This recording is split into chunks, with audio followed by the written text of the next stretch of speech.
Educación al Día, espacio alternativo y pluralista del equipo sindical de educadores demócratas de Antioquia. Dirección General, Omar Arango Jiménez. Escúchelo de lunes a viernes a partir de las 7:30 de la noche en los 1020 de emisora Claridad de Todelar. Somos comunicación, lucha y servicio. Hola, ¿qué tal, amables oyentes de Educación al Día? Muy buenas noches. Les recordamos que este es el espacio radial del equipo sindical de educadores demócratas del departamento de Antioquia. Mi nombre es Karina Arango Carbonó y a esta hora les doy la bienvenida a este espacio radial para la educación y temas de actualidad.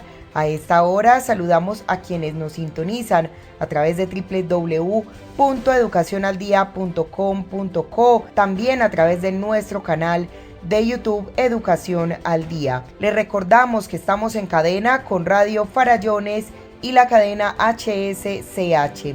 Bienvenidos. Iniciamos nuestro programa Educación al Día la noche de hoy y se suspenden las clases presenciales en el departamento de Antioquia durante las 2 próximas semanas. Pese a los esfuerzos para garantizar que los estudiantes puedan regresar a las aulas de clase, la administración departamental decidió interrumpir esta flexibilidad en los municipios donde rige el toque de queda más estricto, como medida complementaria para contrarrestar los contagios de coronavirus. Esta decisión, que acogía a la totalidad de los municipios, recibió el respaldo de los alcaldes del departamento y FECODE. El magisterio reitera que para ellos ni la región ni el país están en condiciones para garantizar las medidas higiénicas de los menores en las aulas de clases. De igual modo, la Gobernación de Antioquia exhortó a las empresas a sumarse a esta medida. Escuchemos a continuación la siguiente nota. Al menos durante 2 semanas estará suspendida la alternancia educativa en los colegios oficiales y privados del Valle de Aburrá y el Valle de San Nicolás, pese a los esfuerzos para garantizar que los estudiantes puedan regresar a las aulas de clase. La administración departamental decidió interrumpir esta flexibilidad en los municipios donde rige el toque de queda más estricto, como medida complementaria para contrarrestar los contagios de coronavirus. En el escenario que estamos hoy, por el nivel de contagios, es necesario suspender las clases presenciales en los colegios las próximas 2 semanas, además de las medidas restrictivas que ya anunciamos. Esta decisión recibió el respaldo de los alcaldes donde aplica esta medida, así como de FECODE. El magisterio reiteró que para ellos, ni la región ni el país están en condiciones para garantizar las condiciones higiénicas de los menores en las aulas de clase. No hay capacidad hospitalaria para atender una ola de contagio que se dé por la aglomeración de los estudiantes en las instituciones educativas que hoy no tienen las condiciones para garantizar la salud y la vida, la preservación de la vida de los estudiantes, de los docentes, directivos docentes y comunidad educativa, como le hemos dicho. De igual modo, la Gobernación de Antioquia exhortó a las empresas a sumarse a la medida. La administración pidió aplicar el teletrabajo para evitar aglomeraciones en el transporte público y en espacios cerrados. Por otro lado, Omar Arango Jiménez, ejecutivo de FECODE, apoya la decisión tomada por el gobierno nacional de suspender las clases bajo la modalidad de alternancia y reitera la importancia de aplicar las medidas de bioseguridad adecuadas para un regreso seguro a las clases presenciales. Desde FECODE saludamos la postura del señor gobernador de Antioquia en el sentido de aplazar el retorno a clases presenciales.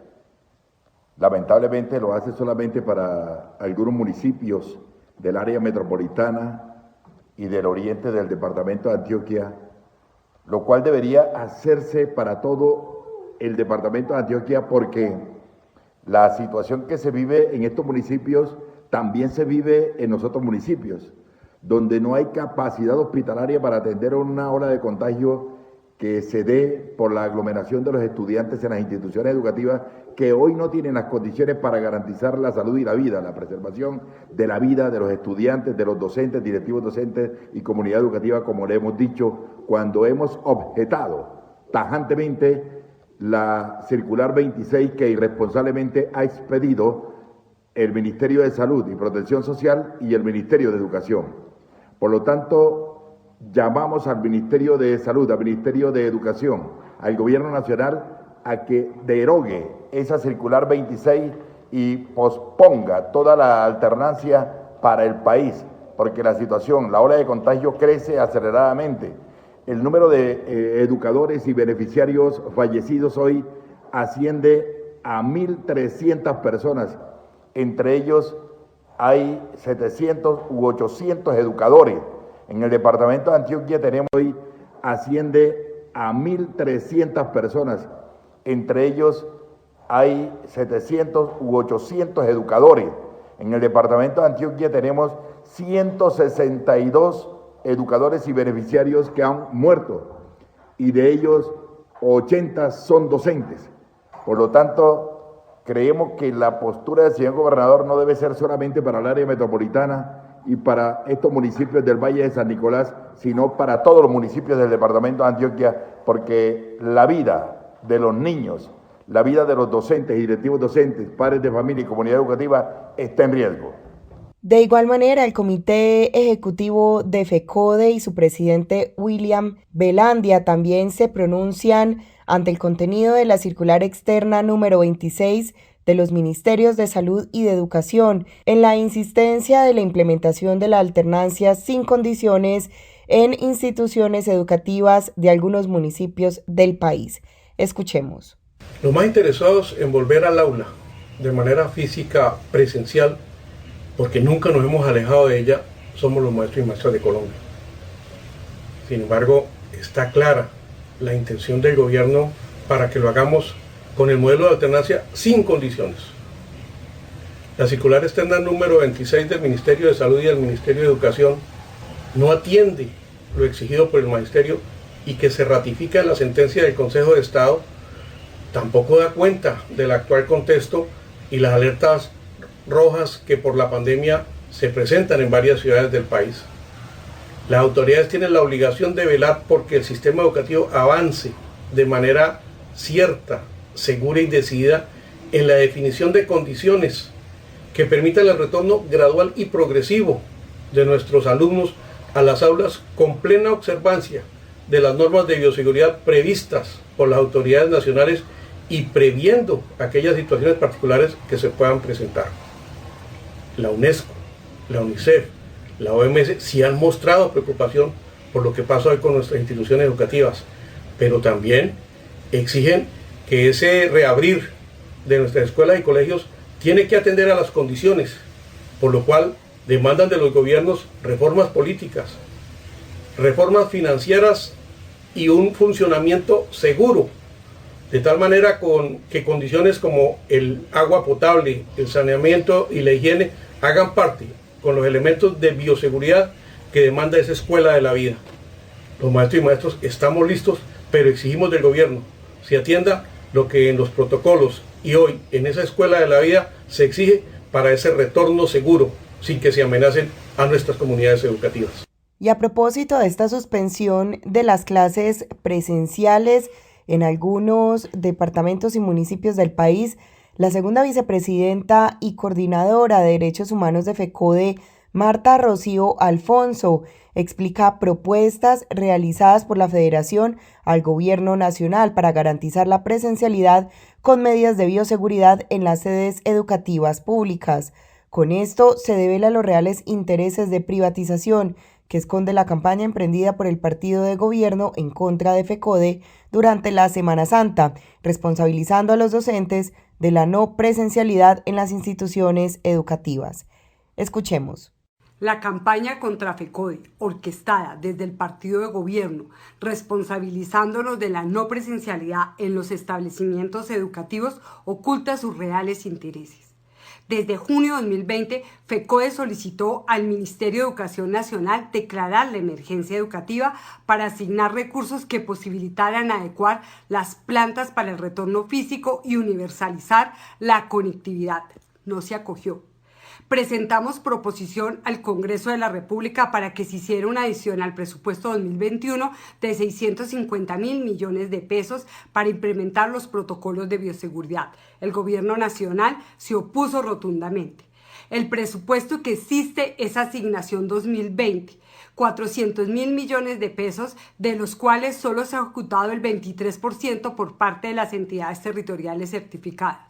Le propusimos al Ministerio una verificación conjunta de sedes educativas para que se establecieran las inversiones mínimas ordenadas por el Ministerio de Salud para implementar los protocolos de bioseguridad. Se negaron totalmente. Son cerca de 40.000 sedes educativas. ¿Cuántas se han intervenido hoy? Hemos solicitado que se agilice la atención de salud de pruebas COVID a los maestros y maestras.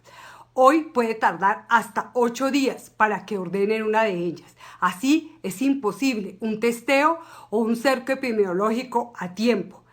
Hoy se debe acelerar el ritmo de la vacunación para todos los colombianos y colombianas. Esto puede ayudar el retorno presencial a los colegios. Detrás de esta campaña están los que proponen focalizar la educación pública y entregarla a concesiones privadas para que renten como hacen hoy de la salud, bandera del Centro Democrático y sus aliados. Por eso es que nos estigmatizan a FECODE y a los maestros. Seguiremos defendiendo la vida, la salud y la educación pública, financiada y administrada por el Estado. Los docentes y estudiantes queremos volver a las clases presenciales en entornos seguros. FECODE reitera que es responsabilidad del gobierno garantizar condiciones previas y verificables, bioseguridad y respetar los preceptos científicos. La educación pública requiere inversión, no presión ni apuros. Primero está la vida y la salud. Unidos vamos con FECODE. Amigos, ¿qué tal? Les habla Luis Guillermo Troya, comunicador social y periodista. Los invito a escuchar todos los días a partir de las 6 de la mañana el informativo Troya Noticias Edición Central por la emisora virtual www.educacionaldia.com.co que dirige Omar Arango Jiménez. Originamos desde Bogotá la cadena radial hsch.com y troyanoticias.com. Los esperamos. Troya Noticias. El poder de la credibilidad. Y estamos de regreso aquí en nuestro programa Educación al Día y vamos a escuchar a continuación al ejecutivo de FECODE, Omar Arango Jiménez, quien junto a Jesús Alejandro Villa, directivo de la Asociación Sindical ADIDA, brindarán información de interés para todos los docentes del departamento de Antioquia. Escuchemos. Hemos invitado en el día de hoy al directivo de ADIDA, Jesús Alejandro Villa. Bienvenido. Cuéntanos, Jesús Alejandro Villa, cuál es su visión, su opinión sobre lo que viene sucediendo con la salud y seguridad en el trabajo de los educadores en particular y en esta época de pandemia. Siga usted. Todos los compañeros que nos escuchan en este momento en el programa, el tema de seguridad y salud en el trabajo es bastante preocupante porque incluso en tiempo previo a la pandemia no se ha estipulado, no se ha desarrollado en las instituciones educativas y en ninguna de las entidades territoriales del departamento el desarrollo y la implementación plena de este sistema, mucho menos en las instituciones como tal. Eso es complicado en la crisis sanitaria, pues es precisamente el sistema de seguridad, de gestión y seguridad en el trabajo el que tendría que determinar cuáles son los procedimientos para identificar los factores de riesgo a que estamos sometidos en tanto trabajadores. Entonces, en este tiempo vemos que se le hace un énfasis muy grande al asunto de la alternancia, a unas condiciones materiales que además tampoco se encuentran, a lo pedagógico, pero no a la situación laboral. La alternancia no se limita, o en la crisis sanitaria no se limita a unos asuntos, digámoslo, biológicos, sino que también toca lo laboral directamente. Ahí hay un desconocimiento de derechos en la no aplicación de este proceso del sistema de gestión de seguridad y salud en el trabajo. A estas alturas y conociendo ya el incremento de la ola de contagios en términos generales, Jesús Villa, ¿cuál es la posición de ADIDA frente a la respuesta que ha dado a la posición de la Junta Directiva de ADIDA la señora Secretaria de Educación Departamental, doctora Alessandra Peláez? Al fin, ¿cuál va a ser la orientación de la Junta Directiva de ADIDA con respecto a la presencialidad que quiere imponer el gobierno nacional y algunos entes territoriales? Bueno, lo tocante al aumento de contagios que se viene dando, la saturación de las UCIs y el riesgo que implica el pasado puente, la Semana Santa y sobre todo la aplicación de la alternancia sin condiciones, que va a generar obviamente, esperamos que no sea así, pero vemos con preocupación que puede serlo, un aumento en los contagios y en el riesgo para la población en general. La organización sindical hizo un llamado por medio de un oficio, además unos comunicados, a las 9 entidades territoriales certificadas del departamento, solicitando que se suspenda de forma preventiva en Pascua durante un tiempo prudente todo este tema de la presencialidad. En este sentido ya algunas entidades territoriales lo han hecho. Por ejemplo, Medellín, desde que estuvimos el pasado 23 de marzo en reunión del Comité de Alternancia, se aceptó la suspensión, lo ha hecho el municipio de Apartadó. Envigado también plantea suspender la alternancia en la semana de Pascua, entonces estamos como atentos a ese proceso. Nuestra orientación, además en el caso específico del departamento, que es donde más resistente está la Secretaría de Educación, es a seguir insistiendo. En este momento las subdirectivas están también haciendo las gestiones internas, porque Secretaría de Educación Departamental de alguna manera le tiró la pelota a los municipios no certificados, y allí implica que nuestra estructura sindical adhida, representada en sus subdirectivas en cada municipio, realice pues las gestiones pertinentes, como se han venido realizando frente a las personerías, alcaldías, secretarías de educación, en fin, todas estas instancias que en cada municipio tendrán que asumir la responsabilidad de las decisiones que sobre la presencialidad sea necesario tomar. Jesús Alejandro Villa, ¿y cuál es su opinión frente a ese decreto 288 que pone en serias dificultades a los directivos sindicales del 1278? El decreto 288 aparece obviamente de forma unilateral por parte del gobierno, y consideramos pues, que puede constituirse en un factor que perjudique las libertades sindicales y la libertad de asociación, en la medida en que puede impactar negativamente sobre el ejercicio sindical de quienes nos encontramos en permiso sindical, en tanto nos pueda de alguna manera coactar la posibilidad de actuar sindicalmente con plena autonomía frente al patrón. Entonces estamos en análisis frente al mismo. Es un decreto reciente, pero por lo pronto la lectura que hacemos es de una alerta que estamos tomando todos los compañeros y compañeras que en este momento nos encontramos del 1278 en estas labores sindicales. ¿Y cuál es su visión frente al panorama nacional, a la arremetida de este gobierno por todos los lados en contra del magisterio y en contra del pueblo colombiano? ¿Qué hacer? ¿Cuál es su llamado a los maestros y a los trabajadores? Bueno, el panorama nacional lo hemos venido planteando en diferentes espacios, es complejo. Ya conocíamos que una vez iniciara la legislatura en el mes de marzo iban a empezar a tratar de imponer una serie de reformas, que hicieron, por ejemplo, un intento fallido por fortuna por la gran movilización social que hubo al respecto de aumentar el periodo presidencial 2 años más, pero está también todo el tema de la reforma pensional, la reforma laboral, la reforma tributaria que ya está en camino, que perjudica pues evidentemente a las amplias mayorías del pueblo colombiano. Esto implica para nosotros como organizaciones sociales, sindicales y demás, estar prestos pues a la movilización. Sabemos las dificultades que hay para el inicio de la negociación nacional, por ejemplo, de ustedes, los compañeros de FECODE también, entonces eso nos hace o nos coloca en un escenario donde la responsabilidad que tenemos es presionar que se inicien estas negociaciones, hacer de nuestros pliegos una antítesis a esa serie de reformas que el gobierno quiere implantar, y sobre todo ir avanzando por medio de la movilización, pero también por medio de la unidad social y popular, para enfrentar a este gobierno y de alguna manera lograr que en próximas elecciones, en lo electoral específicamente, logremos derrotar pues a los que siempre han detentado el poder en Colombia. Importantísimo para todos los compañeros afiliados a la organización sindical repensar y aumentar el compromiso en términos de cuál es nuestro accionar sindical. La movilización tiene que estar al centro, junto a otros sectores, apostar y seguir impulsando el pliego de emergencia, nuestros pliegos nacional y sectorial, y bueno, todas estas acciones que de diferentes espacios y sectores estamos desarrollando en protesta y en rechazo a esta arremetida compleja que está desarrollando el gobierno ilegítimo de Duque. Y a propósito de la insistencia del gobierno nacional por el regreso a las clases presenciales, vamos a escuchar a continuación una importante reflexión que realiza la ejecutiva de FECODE, María Eugenia Londoño, llamado Alternancia por la Economía y contra la Vida. Escuchemos. Alternancia por la economía y contra la vida. Cuando por encima de la vida priman los intereses y defensa de los sectores históricamente dominantes, urge la más amplia unidad para confrontarles y vencer la utopía. Un saludo fraterno de solidaridad y reconocimiento al magisterio colombiano.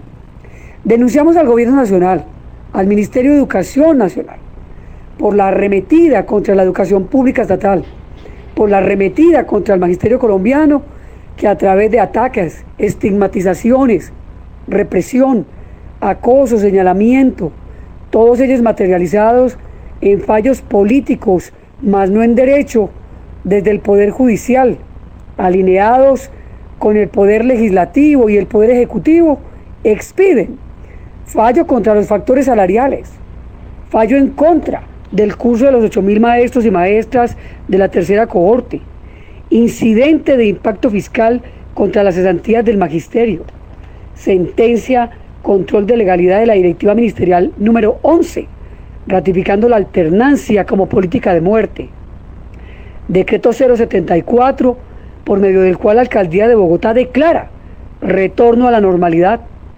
decreto 288, con impacto en la evaluación de desempeño de los dirigentes y dirigentes sindicales.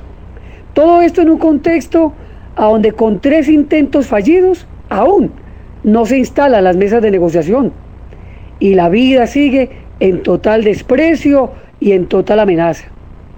1.251 fallecimientos reportados desde la fiduprevisora a la fecha, una positividad acumulada del 22.6%.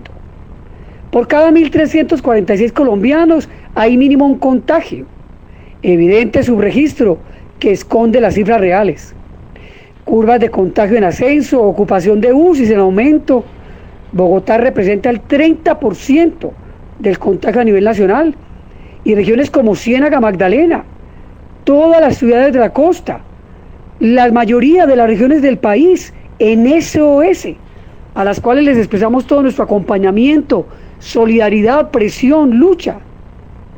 Y nos preguntamos, ¿y que los niños no se contagian? 525 contagios, niños de 0 a 9 años, 1.314 contagios de 10 a 19 años.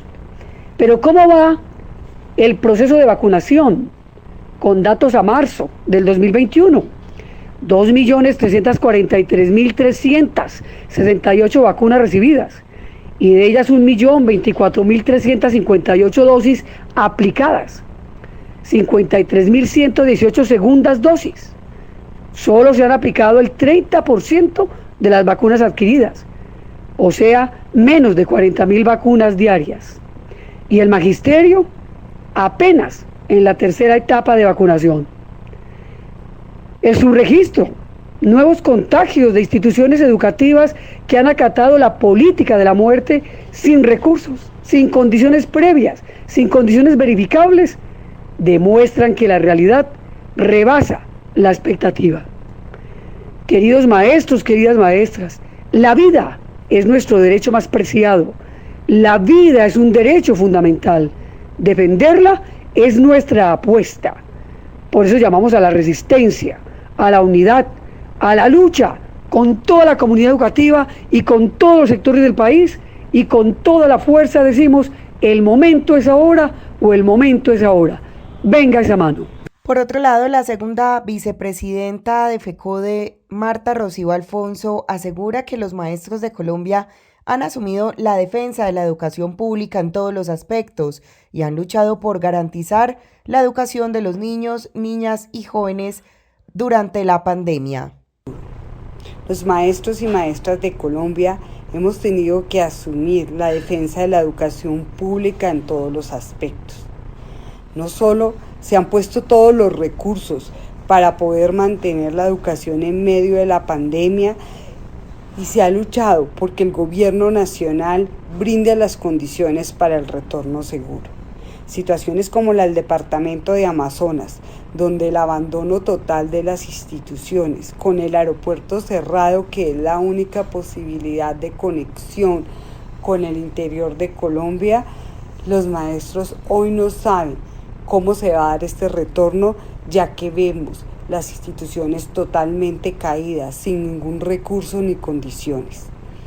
De igual manera, en todo el territorio nacional se ha venido agudizando el conflicto armado, la miseria, la pobreza que no permite que las familias puedan avanzar precisamente en este año escolar ante la falta de ayudas reales del Estado. Por eso nosotros y nosotras peleamos hoy porque se garantice una renta básica para todos los colombianos que están en estas condiciones. Se ha presentado un proyecto de ley y ante esto el gobierno hace silencio y quiere pasar una reforma tributaria como una agenda social cuando realmente esta esconde precisamente es subir los tributos a la canasta familiar, los elementos básicos y seguir aupando y generando condiciones de concentración de la riqueza en la banca y en las grandes empresas. En el territorio nacional se viene manifestando el conflicto armado y durante los últimos días hemos visto no solo las masacres que se han generado en varias partes del país, el asesinato de líderes sociales, los bombardeos a niños que están bajo reclutamiento forzado, reclutamiento que debe ser rechazado en cualquier instancia, pero que tiene su otro lado de la moneda, que es precisamente esas faltas de condiciones que hace que estos niños y niñas no vean una posibilidad de futuro en el país. Tristemente, el gobierno nacional los ha señalado como máquinas de guerra cuando ellos hoy necesitan una oportunidad de vida, una posibilidad real de desarrollo social que no se está dando. Asimismo, vemos las imágenes de maestros protegiendo a sus niños en el Cauca que permanentemente se dan enfrentamientos en su territorio. Y cierra la semana con amenaza y desplazamiento de cerca de 50 docentes en el municipio de Ituango, de Antioquia, que estaban en el concurso posconflicto y llegaron a hacer su periodo de prueba. En la mesa de febrero se habló precisamente con el Ministerio de Educación en la Mesa Nacional de Maestros Amenazados que estaban llegando panfletos y debería de hacerse una acción preventiva. El gobierno nacional pasó callado, no generó ninguna acción y ante esto los maestros han tenido que salir de sus territorios sin ningún tipo de protección y sin ninguna garantía dado las características del concurso. Exigimos al gobierno nacional precisamente que intervenga para que se respete la vida de los maestros y maestras y se den garantías para el desarrollo de nuestras funciones. De otro lado, el gobierno nacional viene expidiendo una serie de normas que violenta el derecho de asociación. El fallo propugnado por el Consejo de Estado corresponde precisamente a ese interés de no reconocer los acuerdos, esto en relación al curso de la tercera cohorte. Como FECODE seguimos insistiendo en que se le reconozca este acuerdo y se firmen los decretos que el Ministerio de Hacienda los tiene desde el 17 de septiembre. No solo el decreto del curso de los 8.000, sino el de la proporcionalidad de la prima de vacaciones y el ajuste del 4% a la bonificación pedagógica. Cuestiones que les corresponde porque ellos también son firmantes de los acuerdos. De otro lado, vemos cómo la mesa de negociación se viene distensionando, se viene alargando el tiempo para su instalación. Si bien hay una situación producto de algunas organizaciones paralelas que ayudan al gobierno nacional a sabotear, debe el gobierno aplicar el decreto 160 e instalar la mesa con quienes presentaron el censo y en acuerdo a la representatividad que realmente les corresponde por ley, y no abrir el espacio para una serie de saboteadores que están generando una situación de imposibilidad de negociación en la mesa estatales. De igual manera, es posible avanzar con la mesa de FECODE, que tampoco se ha instalado y nos deja a nosotros en el limbo. Esperamos que después de Semana Santa se adelanten y se instalen estas mesas para que podamos avanzar en los acuerdos y obviamente dar paso al cumplimiento de los acuerdos que se dejaron sin cumplir. De los 40 puntos del pliego de FECODE, 20 puntos corresponden a acuerdos no cumplidos. Entonces no basta con que se diga que se borren los acuerdos, sino que realmente esto se aplique. Y de otro lado, exigirle al gobierno la vacunación para todo el pueblo colombiano, de que se acelere el proceso, que se haga en condiciones dignas y obviamente para que los maestros y maestras se les agilice este proceso de tal manera que pueda haber una mejor condición para el retorno seguro e igualmente se sigan implementando las medidas de bioseguridad, porque sabemos que la vacuna no para el contagio, simplemente baja los niveles de agresividad, por lo que genera una condición de menos muertos o menos hospitalizaciones. Entonces, estos son los reclamos que está haciendo FECODE y esperando pues que se dé paso precisamente a la negociación. Muchas gracias. Los docentes y estudiantes queremos volver a las clases presenciales en entornos seguros. FECODE reitera que es responsabilidad del gobierno garantizar condiciones previas y verificables, bioseguridad y respetar los preceptos científicos. La educación pública requiere inversión, no presión ni apuros. Primero está la vida y la salud. Unidos vamos con FECODE. Amigos, ¿qué tal? Les habla Luis Guillermo Troya, comunicador social y periodista. Los invito a escuchar todos los días a partir de las 6 de la mañana el informativo Troya Noticias Edición Central por la emisora virtual www.educacionaldia.com.co que dirige Omar Arango Jiménez.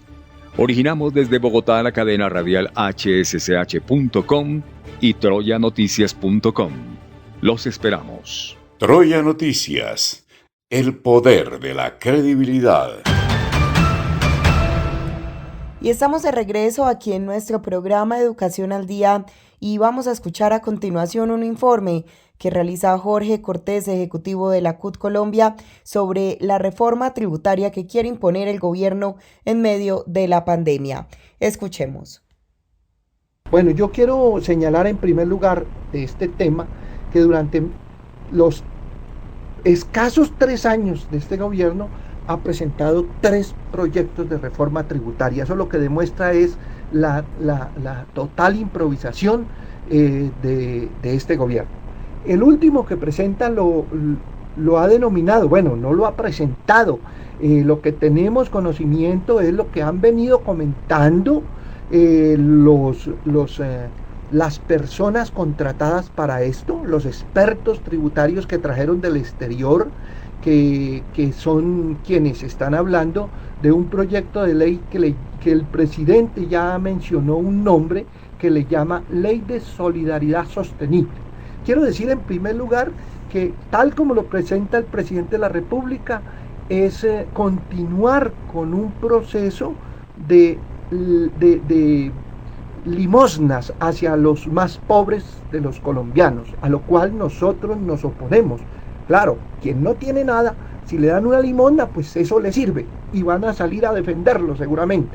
Pero nosotros creemos que la reforma tributaria debe garantizar menos exenciones a los ricos y a las grandes multinacionales y mayores beneficios a los pobres. Es decir, más impuesto a los que tienen y menos a los que no tienen. En el caso de los expertos tributarios señalan que el país pierde 92.7 billones de pesos anuales en exenciones, pero no señalan las exenciones que le hacen a la banca, que le hacen a las multinacionales, sino que toman una situación totalmente mentirosa, como por ejemplo decir que los ricos gastan más en comida que los pobres. Si los ricos en este país no llegan ni siquiera al 1%, los ricos de este país no llegan ni siquiera al 1%. Es decir, que el 99% de los colombianos, digamos que el 85% ganan entre 1 y 1.5 salario mínimo. El resto tiene más de 3 salarios, eso es una cifra muy poco significativa, hasta 4 salarios, ni siquiera 1 millón de colombianos, y ni siquiera el 10% tiene eso, y una cifra muy pequeña gana más de 6 salarios mínimos, de 8 salarios mínimos, de 10 salarios mínimos, y de ahí para arriba están, pues digamos que los ricos. En ese orden de ideas lo que proponen es que se grave con el IVA todos los alimentos, y volvemos a decir, los ricos que son menos del 1% pues no aportan mayor cosa en el IVA. En los que más aportamos somos los que vamos y compramos la libra de arroz, que por esa libra de arroz nos cobran el mismo impuesto que se lo cobran al rico, al señor Ardila Lule. Entonces pues ese es un impuesto de lo más regresivo y atrasado que tiene este país.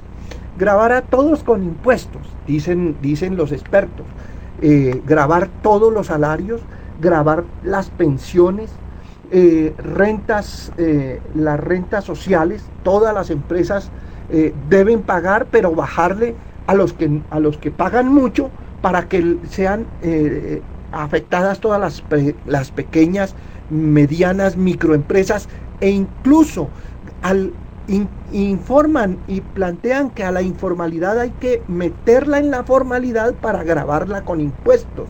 Es decir, a quienes graban menos, a quienes ganan menos de salario mínimo, como es los sectores informales, muchos sectores informales ni siquiera ganan el mínimo, pues pretenden grabarlos. Y dice, y con eso le vamos a dar beneficios a quienes no tienen. Esa es una postura perversa. El proyecto busca entonces sacar 25.4 billones de pesos anuales a personas independientes, a los cuenta propia, a los informales, a todos los que venden alguna cosa, y entonces plantean sacar 16.8 billones de ahí, del IVA, o sea, a la comida de lo que van a poner más, 10.5 billones, y a las empresas solamente les plantean 3 billones de pesos. Entonces, eso genera unos ingresos que pues van a afectar, como bien se puede ver, es a los más pobres. Quieren mantener el gasto social permanente en 10 billones de pesos, pero ya decía, ese gasto social, lo que nosotros planteamos es la renta básica que le garantice a las personas vivir, y no como lo que hoy hacen con el ingreso solidario, con esos programas que tiene el gobierno nacional, ayuda al adulto mayor, esos programas que solamente le asignan 100.000, 120.000 pesos o 60.000 pesos a una persona, pues eso es una limosna. Pero nosotros estamos por eso planteando la renta básica. Ellos dicen que hay que seguir ampliando el ingreso solidario, aumentar el número de personas. Hoy está más o menos en 2.500.000, piensan ampliarlo a 5 millones, y pues creemos que no es por ahí, porque no es dando limosnas como se saca a un país de la crisis, es dando los recursos necesarios para que haya empleo, para que haya diversificación de empleo, para que haya un mecanismo real de compra que pueda dinamizar la economía. Y entonces, pues por esa razón nosotros consideramos que es imposible pensar que aumentar el IVA del 5 al 19% en los elementos de la canasta familiar que no la tienen, como es el azúcar, el café, el chocolate, hasta la sal, pues quieren incrementarle eso, pues creemos que no es posible que sea por ahí la vía. Y hablan engañosamente de devolverle el IVA a las familias más pobres. ¿Quién puede recoger recibos de IVA de las familias pobres cuando van y compran un pucho de maíz o lo compran en un puestico de la calle donde ese trabajador que está vendiendo su maíz que sacó de la finca misma donde él la trabaja y la vende ahí y no registra recibos. Entonces, miren ustedes que es una mentira. Creemos que es muy engañosa esta propuesta y debemos por estas razones salir con todo a marchar, a protestar, organizar el paro del 28 de abril. Ojalá que no sea una jornada más, sino que se prolongue en el espacio y en el tiempo, de tal forma que obliguemos al gobierno nacional a tomar medidas reales que garanticen mejores condiciones para los colombianos. Y para el programa Educación al Día habla Timoteo Romero, ejecutivo de la CUT Colombia, quien brinda información de último momento relacionado con el mundo sindical. Escuchemos. Bueno, un saludo a este importante medio alternativo, a nuestro apreciado amigo Omar Arango, a todo el pueblo de esta querida región de Antioquia y en particular a los trabajadores y organizados en nuestras filiales de la Central Unitaria de Trabajadores y en particular al Magisterio. Para contarles algunas cosas que están sucediendo en el mundo sindical en estos momentos, en primer lugar, lo que tiene que ver con el pliego nacional estatal, pliego que se radicó el 26 de febrero.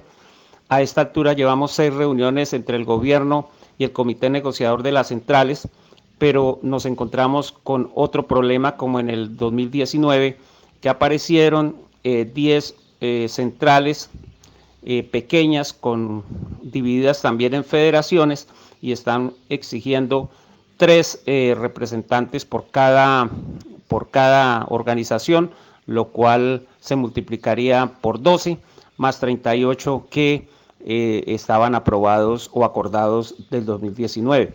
Creemos que esta proporción no es justa y que está lejos de la realidad, además del decreto 160, quien dice de que no ponernos de acuerdo con la mesa de negociación se hará de acuerdo a la proporción de afiliados, personas naturales que tienen las organizaciones, y la sola CUT, que además va unida con las CGT, CTC y UNET. La sola CUT representa el 83% de los trabajadores del Estado que en la práctica, además de ser afiliados, cotizan mediante nómina ante nuestras organizaciones sindicales filiales.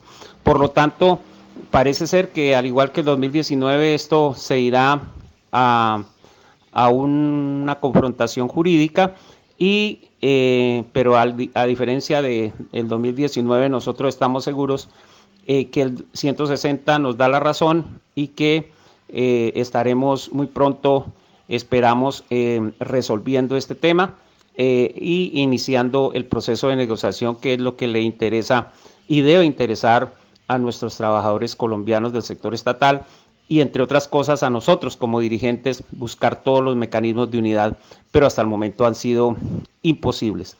Entonces llamamos a los trabajadores a tener paciencia, porque esto no depende de nosotros, de los dirigentes ni de los negociadores que participamos de este proceso, sino depende de que se dé una solución justa a esta situación, o mediante la concertación o mediante la aplicación de la ley, en este caso el decreto 160. Entonces buscaremos fórmulas para unificar todos los pliegos e ir unificados en una mesa de negociación. Nosotros ya pasamos nuestro censo sindical, tal y como lo dice la ley, pasamos nuestro pliego y le estamos diciendo al gobierno pues entonces que se aplique la ley y que negociemos con las personas que estamos en el marco de ella. Así están las cosas en estos momentos, les mantendremos informados. En cuanto a los ejes, este pliego nacional estatal, recuerden, está rodeado también de cerca de 600 pliegos sectoriales, como el de la Federación Colombiana de Educadores, como el de la rama judicial, el de las contralorías, de varios pliegos que tienen carácter sectorial, pero también regional en entidades territoriales como las gobernaciones, las alcaldías e incluso las entidades que de estas nacionales hacen presencia en cada departamento. Entonces, este es un tema muy importante, es un eje fundamental de la lucha de la CUT, las centrales y el comité de paro en este periodo. Y en cuanto a los ejes, pues son muy importantes. En primer lugar está el tema del incremento salarial, incremento que nosotros estamos planteando el 6%, porque encontramos en el presupuesto que están dadas las condiciones para pedirlo. Vamos a ver en qué termina. Lógicamente, para el caso del magisterio, pues tenemos que tener paciencia, al igual que 2019, a que la mesa se instale, a que este tema entre a discutirse en la mesa nacional y pues lógicamente los demás acuerdos que hayan al respecto por parte de la mesa sectorial de la Federación Colombiana de Educadores. Por lo tanto, en esto pedimos mucha comprensión y paciencia, porque no depende de la CUT, no depende de FECODE, no depende de sus comités negociadores esta situación con el impasse que estamos teniendo nombrado anteriormente. Entonces, este es un tema clave, el incremento salarial que los trabajadores estamos esperando, pero recuerden que en el momento que se defina este incremento, pues será retroactivo al 1 de enero. Otro tema que nos preocupa es los acuerdos incumplidos. Por ejemplo, la no incorporación de los temporales a la planta, por ejemplo, un principio de progresividad y no regresividad que quedó de reglamentarse en el acuerdo del 2019 en su artículo 16, y resulta que este principio tiene que ver con que no nos pongan a discusión los acuerdos anteriores, porque de nada sirve negociar un nuevo pliego y que nos toque volver a negociar todo lo que se negoció en los años pasados. Esto sería una pérdida total de los procesos de negociación. Entonces estamos exigiendo que ese 40% de acuerdos incumplidos, entre ellos estos dos que me permito mencionar por la brevedad de la entrevista, están en juego. Por lo que ustedes pueden ver que aquí en esos acuerdos incumplidos hay cosas muy importantes. Otro eje fundamental es la defensa de lo público, el caso de Ecopetrol, de ISA, del Instituto Geográfico Agustín Codaxi, de la salud, de la misma educación.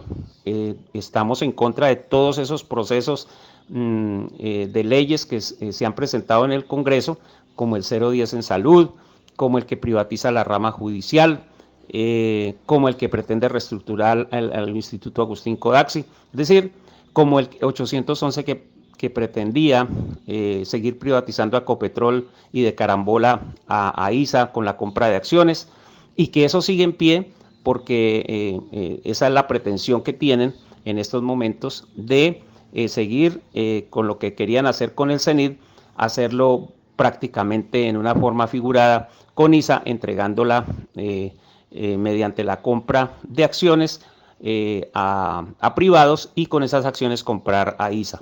Entonces, ese eje vamos a exigirle al gobierno el freno de esos procesos de privatización y por lo tanto de la defensa de lo público. Colocamos en la mesa el tema de Colombia Compra Eficiente. Hay muchas quejas de nuestras organizaciones en todo el país. El gobierno está haciendo todas sus compras a través de este modelo, de esta plataforma o como se llame, y resulta que lo que hemos encontrado es mala calidad de las dotaciones, mala calidad de los alimentos que se contratan en algunas entidades como Bienestar, como Educación, y además con graves circunstancias de corrupción. Este tema también tiene que ver con las deudas que el gobierno tiene con ciertos sectores, por ejemplo con el sector educativo, con los administrativos de la educación. Este tema de deudas también tiene un capítulo especial en el pliego nacional. La tercerización es otro eje fundamental y tiene que ver con la lucha de la CUT, pues FECODE y todas nuestras filiales contra este flagelo, y por lo menos le estamos exigiendo al gobierno pues que cumpla al menos las sentencias que dicen que la tercerización no se puede hacer en las actividades misionales y permanentes. También se van a llevar los 4 puntos que tiene salud, que tiene que ver con la defensa de lo público si se llegara a presentar nuevamente el 010, de la defensa de proyectos que ellos hablan como el 073, que le irriga recursos del sistema general a la salud, que tiene que ver con que se incorporen la formalización de actividades permanentes en un plazo no menor a 3 años, que se le pague directamente a los trabajadores de salud, y que cualquier reforma laboral que se haga concertada con nuestras organizaciones. También estamos planteando el cumplimiento de los convenios 190 de acoso laboral, el 47 de jornada laboral, porque si ellos no son ratificados por el Congreso, no tiene absolutamente ninguna validez cualquier querella o demanda que hagamos sustentada en estos procesos. Igualmente hay organizaciones pidiendo que se declaren como de alto riesgo los compañeros de tránsito, de medicina legal, los escoltas, una serie de situaciones. Podrían haber otros, me faltan algún mínimo porcentaje, pero nada más con estos podemos decir que son muy importantes para los trabajadores estatales. Nuestro llamado es a rodear a nuestras organizaciones filiales, a FECODE, a las organizaciones de salud que se unan, a las organizaciones que hagan presencia, por ejemplo en la DIAN, que hagan presencia en las Contralorías, que a veces hay varias organizaciones. El llamado es a la unidad, a que unifiquemos pliegos, a que unifiquemos mesas y vayamos todos unidos, ya sea en los pliegos regionales, en los sectoriales y en el nacional, unidos a conquistar estos puntos que son de vital importancia para el futuro de los empleados públicos en Colombia, como el magisterio y todos los hermanos trabajadores del sector estatal. Por lo tanto, en su momento estaremos llamando a acciones nacionales específicas sobre este tema, pero el llamado es allá en las regiones a que si hay un conflicto laboral en salud o en la Contraloría o en la gobernación, hombre, lo acompañemos a los compañeros en esas negociaciones con mítines, con operaciones Tortuga, con plantones, con pegas de afiches, con miles de formas, Facebook Live, diferentes trabajos de las redes para que podamos apoyar estos procesos de negociación. Y por lo demás, unir todo este proceso de lucha de la negociación de los pliegos estatales a el cronograma que la CUT, las centrales obreras y el comité de paro tienen. Ahorita el 9, unirnos en torno a la lucha por los derechos humanos, la defensa de los líderes sociales azotados en las regiones, pero que colguemos toda esta pelea del sector estatal contra la reforma tributaria, contra la reforma laboral del 1174 y contra todos estos demonios que se vienen de medidas en contra de la población, como es extender el IVA, colocarle renta a los salarios por debajo de 2,5 millones, cosas que envilecen el trabajo en Colombia y el bienestar de la población. Entonces el 9 salgamos, empecemos a movilizarnos y el 28 tenemos planteado un paro nacional nuevamente con todos estos ejes que hemos comentado, incluido el del pliego, el del incremento salarial y todos los demás problemas anteriormente mencionados. Los invitamos a que salgamos copiosamente a las calles. Y el 1 de mayo, hombre, es nuestro día, es el día de la conmemoración de la clase obrera, los esperamos en las calles. Un abrazo y es muy grato nuevamente estar con ustedes en esta querida región.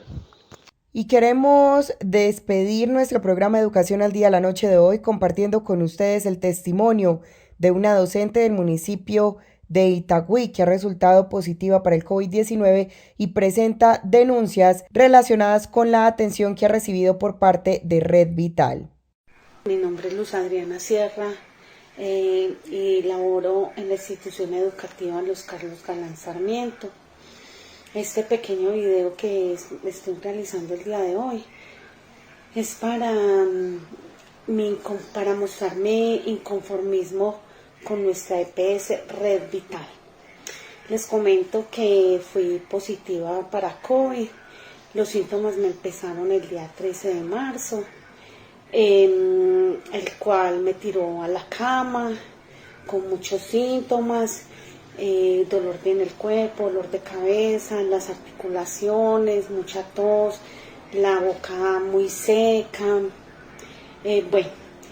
Llamé al día siguiente al número de Red Vital para el COVID para ver si me podían hacer la prueba. Cuando llamé me dice la niña que no, que eso no eran síntomas para COVID, que si quería que llamara al día siguiente para que me dieran una cita, si de pronto prioritaria. Listo, yo tenía tanto desaliento que yo colgué. Al día siguiente llamé para pedir una cita prioritaria pero me dijeron que por ese medio no se podía las citas prioritarias, que me tenía que desplazar hasta Villanueva, a lo cual yo le respondí que tan enferma que estaba, con el desaliento tan terrible que tenía, yo no iba a ir a coger un taxi, de pronto exponer a un conductor, y que las fuerzas sinceramente no me daban para coger un taxi, irme hasta ese lugar.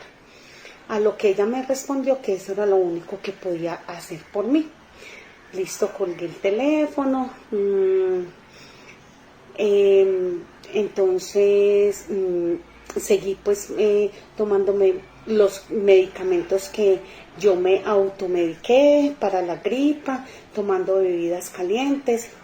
Al viernes 19 de marzo mi esposo se levantó sin olfato y sin gusto, a lo cual ya pues nos alertamos demasiado. A él hicieron en Sura inmediatamente la prueba y él afortunadamente llamó a la epidemióloga de acá de La Estrella, la cual por parte de ella me hicieron la prueba en el hospital de La Estrella. Me llegó la prueba, obviamente me llegó positiva, ¿cierto? Bueno, llamé para reportar los datos, y no, este es el momento que nunca me llamaron. Al domingo, en el domingo que fue festivo, mi hija de 14 años empezó a tener síntomas.